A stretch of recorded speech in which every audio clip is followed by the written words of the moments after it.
Hi, philosopher friends. How's it going? So, this unit is a unit on aesthetics, which I super like, and I'm hoping that you guys are going to find it interesting also. We're just reading this one article called Art and Ethics um, by Gaut. And it's a little tricky to enter the conversation where we're entering it. There's a whole lot of conversation, philosophical conversation about aesthetics that we're skipping. And we're jumping to some extent to a rather complex aesthetical question, which is this question about the relationship between art and ethics, or ethics and art. So we're leaving out lengthy conversations that we would have had had we had more time on this topic, or had I chosen to spend more time on this topic, namely considerations like, what is art? What makes a piece of art versus just a painting? I remember very clearly. I could actually get it for you. Stand by. Let me show you something.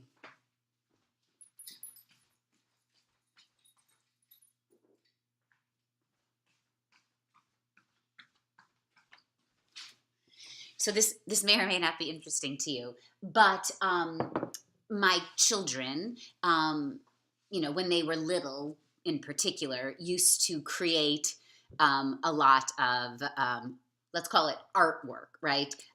Paintings and drawings and sculptures and on and on and on and on. And there was one time when my youngest daughter showed me something. She showed me this. Actually it's a tequila bottle that she covered in these bendaroos or whatever. And I remember very clearly when I saw it for the first time. She was little when she made this. She was maybe 6 or something. And I remember saying, wow, Sophie, that's art. And what I was saying when I said that was, there was something to me distinctly different about this bottle that she decorated than just if she'd wrapped some bendaroos around a bottle. I'm not saying anything terribly articulate right this second, but I'm just sort of suggesting that there is an interesting question that is fundamental to the conversation we're having right now. We're asking, what's the connection between art and ethics? Well, what's art, right? So we're sort of skipping that question. We're also, to some extent, skipping the question that asks about what is aesthetic value. So this unit is called aesthetics, but there is something aesthetic value for when a piece of art, which is a criteria that needs to be established, is deemed to have aesthetic value. A huge amount of philosophical literature is centered around the question of, what does it mean to have aesthetic value? What does it mean for a work of art to be good or to have aesthetic value? I'm not even positive those terms are interchangeable. When we talk about art in this particular unit, and I think for the most part when aestheticists or philosophers of art are talking about art, they're talking about art in a very broad sense. They're talking about painting and drawing and sculpture and photography. They're talking about dance. They're talking about writing, poetry, filmmaking, music. So, creative endeavors. So, in the before you read questions, I suggest there seems to be, really two main categories of answers to these questions about aesthetic value. I present them as, choice A, beauty is in the eye of the beholder, and whatever one man's Mozart is another man's Backstreet Boys or whatever. I was trying to think of a band that was, I'm not suggesting the Backstreet Boys are bad, but maybe not Mozart. And so one position would be, beauty's in the eye of the beholder. One man's Mozart is another man's Backstreet Boys, meaning, you like Mozart, I like the Backstreet Boys. Come on, to each his own. Beauty's in the eye of the beholder. Or the other alternative is, well, no, there's at least some aesthetic difference, meaning a value in the art. Between Backstreet Boys and Mozart. I suggest, I think this is plausible. I mean, I suggest that it's really difficult to defend the claim merely that beauty is in the eye of the beholder, and that literally the Backstreet Boys are aesthetically just as valuable as Mozart. I just think that's almost impossible for an actual sane, rational person to defend. I could draw a picture. Again, in the questions, I give the example of the Mona Lisa, right? I could paint a replica of the Mona Lisa.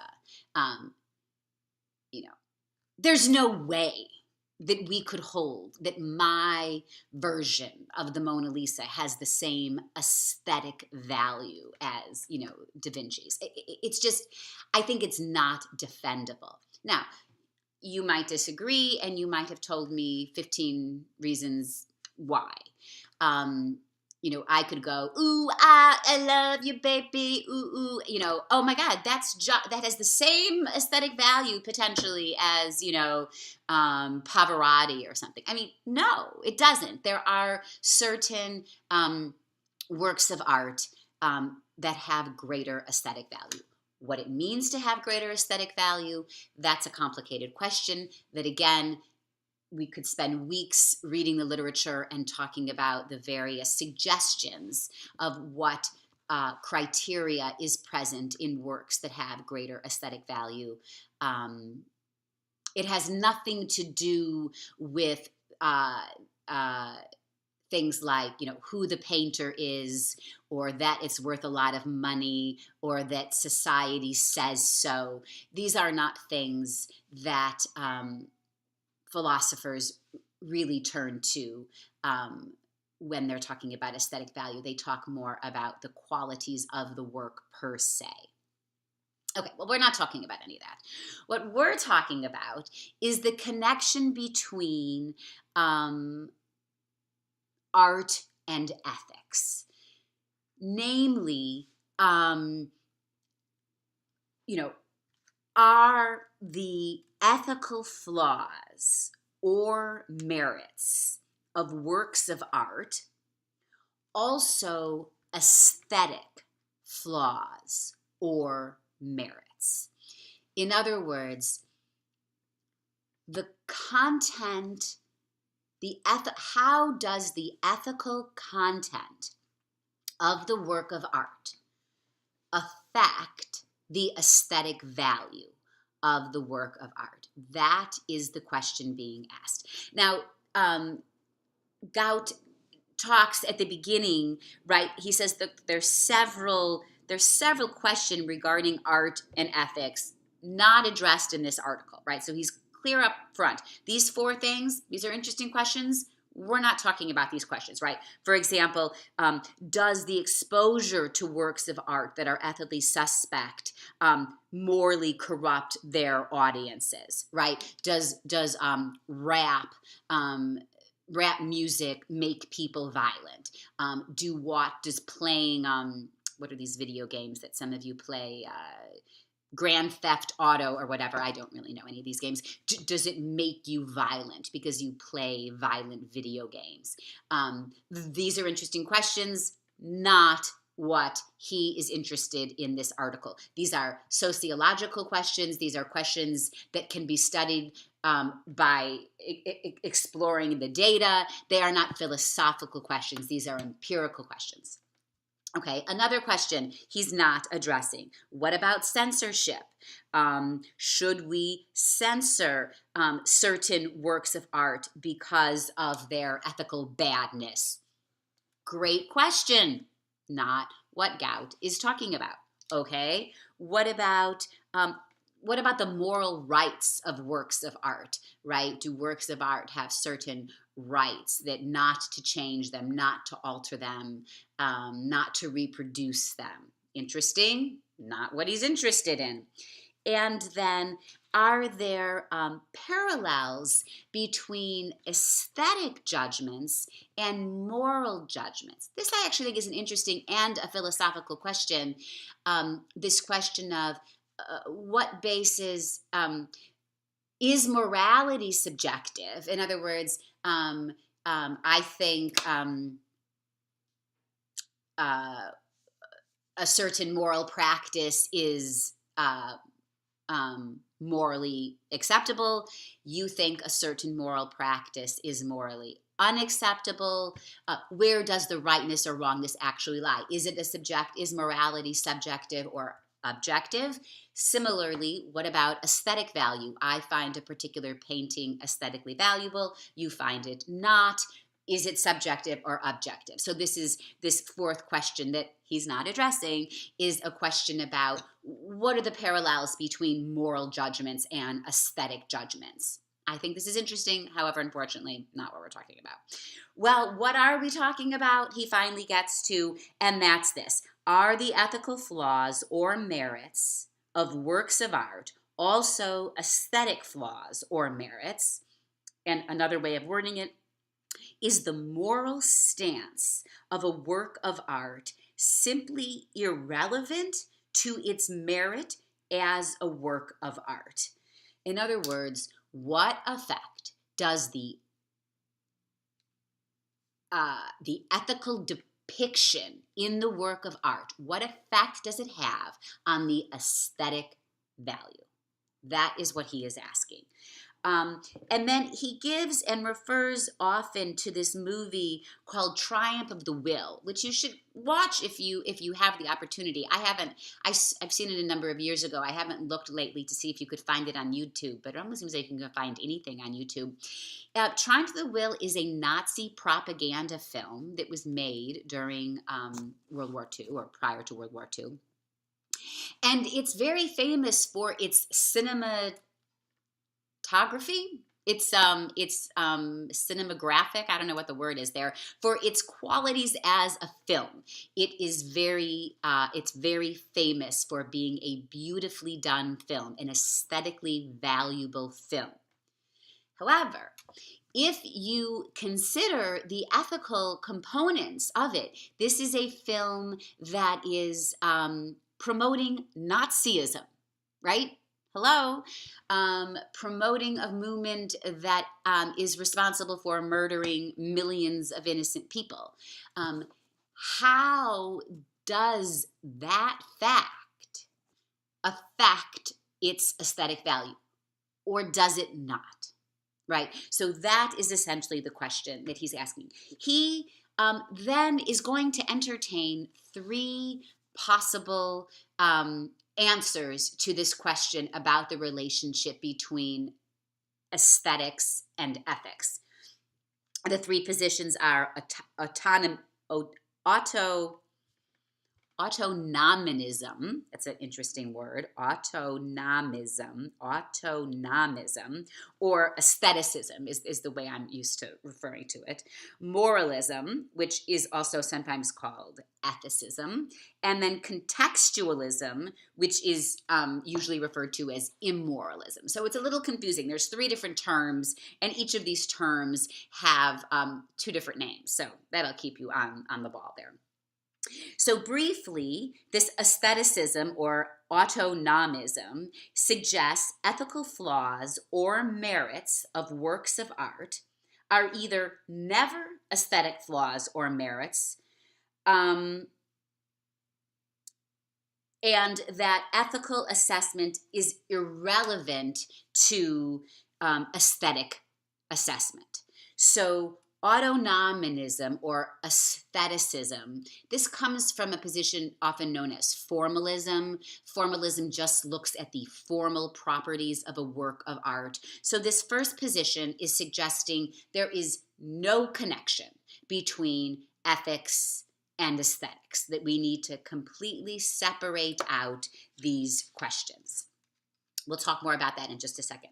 The second position is known as moralism, often called ethicism.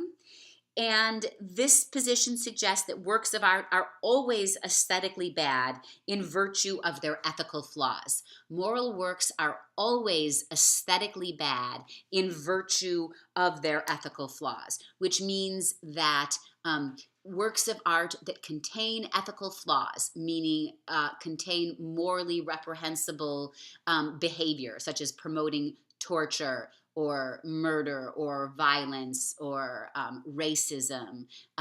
These works of art are always aesthetically flawed to the extent that they are ethically flawed. And then the third position, contextualism or immoralism, suggests that works of art are sometimes aesthetically good in virtue of their ethical flaws and sometimes aesthetically bad in virtue of them.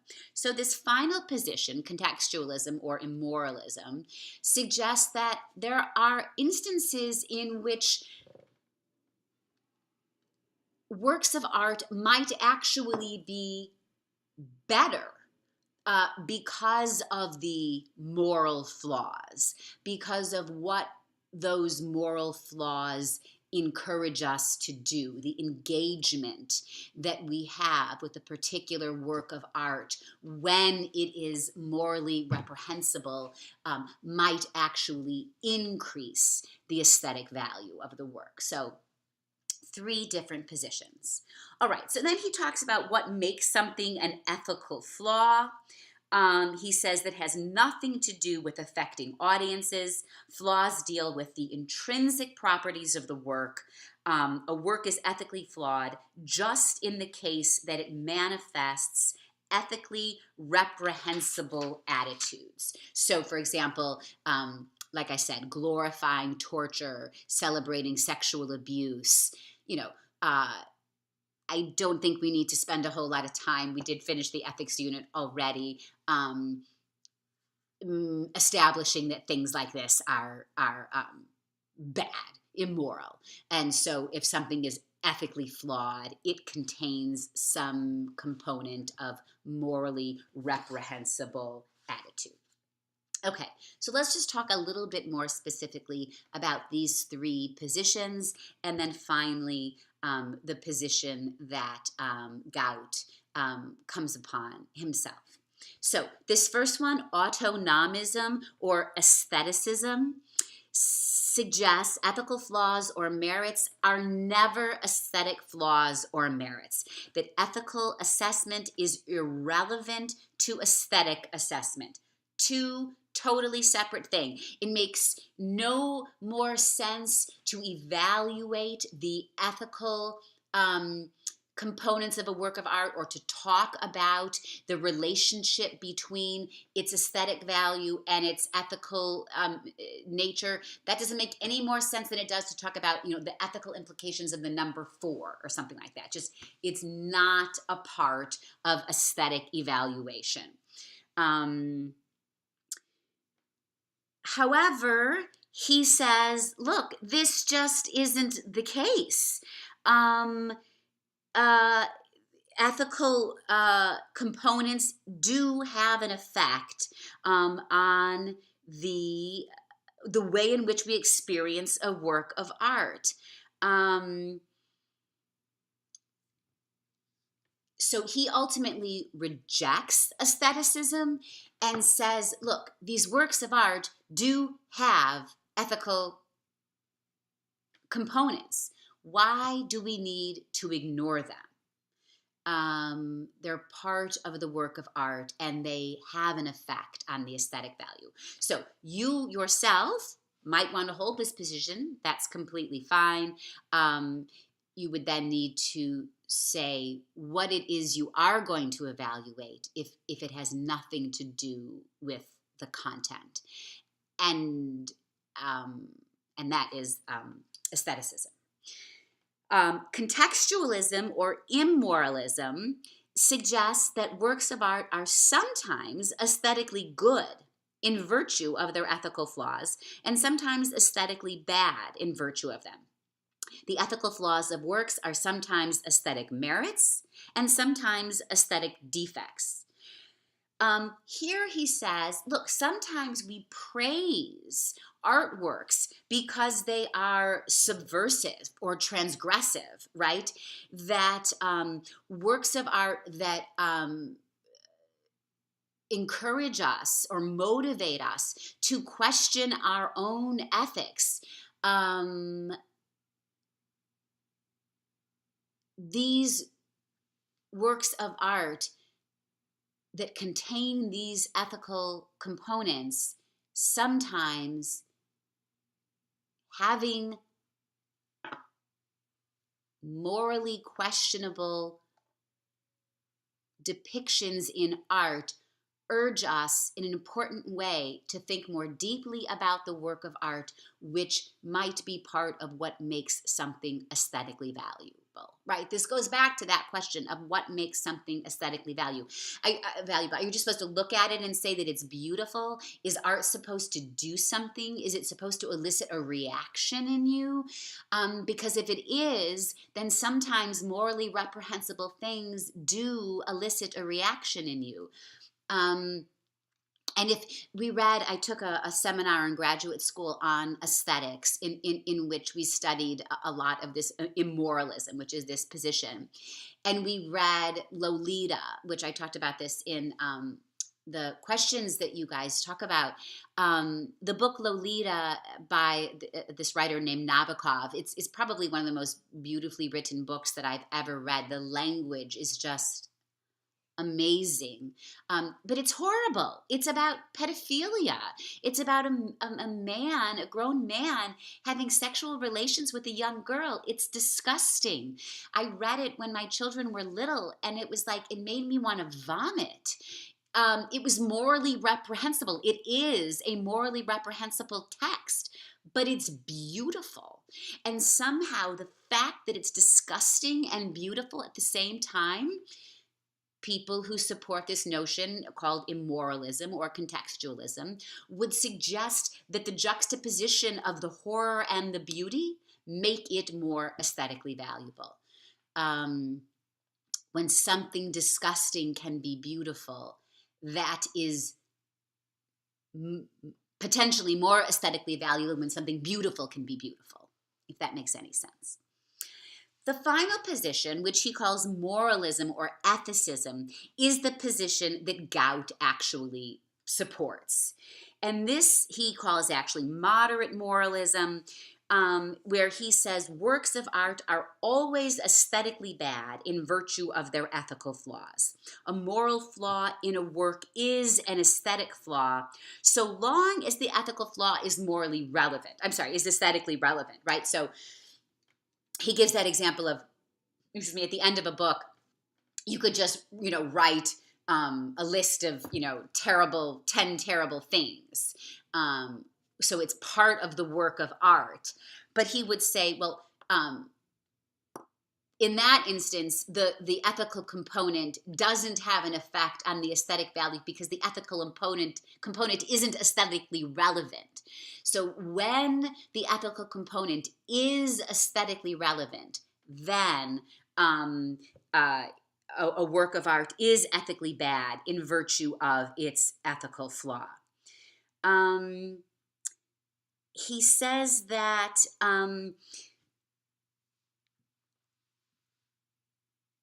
when ethical flaws are manifested in a work and prescribe a response that is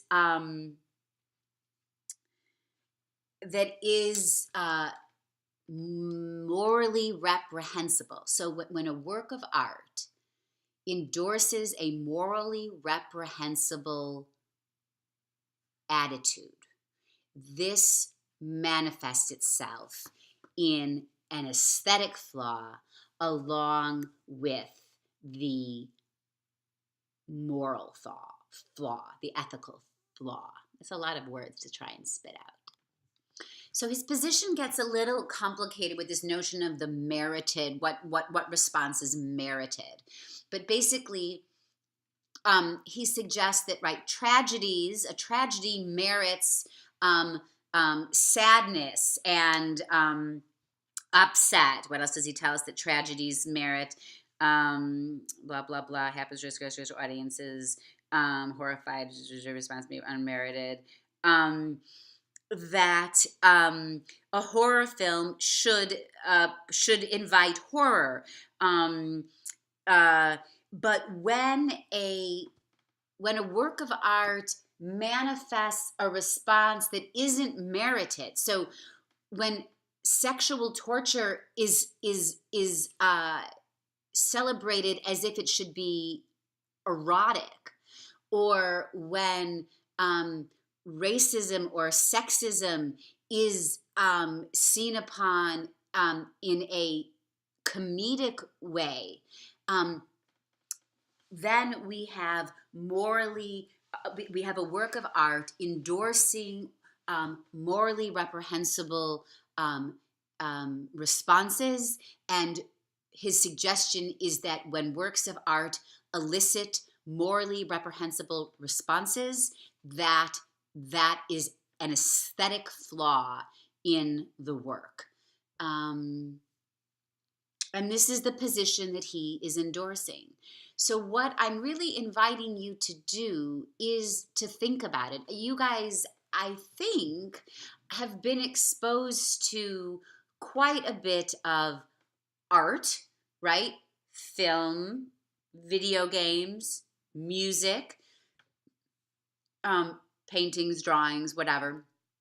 I would like you to think about the ethical content in those works of art, and think about how the ethical content affects the aesthetic value. Gaut suggests that part of what a work of art is supposed to do is to teach, right? Is to elicit, cognition, right? Thinking, considering, wondering. And when a work of art teaches, celebrates, calls for a morally reprehensible response, that's problematic, and to him, an aesthetic flaw. I'm curious what you think. I hope that you are clear on the three positions here. One is that, right, no connection between the content and the aesthetic value. I don't know. This doesn't seem right. It has a content. There's a reason that it is promoting or expressing a certain ethical thing. Like, why should just ignore it? First of all, can we? And second of all, why should we? Okay, fine. But maybe you think so. Then the second one, this immoralism, says, look, sometimes actually something immoral, some immoral depiction can actually increase the aesthetic value because it makes us think. And then his final position is this idea, well, if it is endorsing a morally reprehensible behavior, that is actually diminishing the aesthetic value. So that, in a nutshell, is art and aesthetics. I hope you found it interesting, and maybe we'll talk with some of your friends about it. Hope all's well. See ya.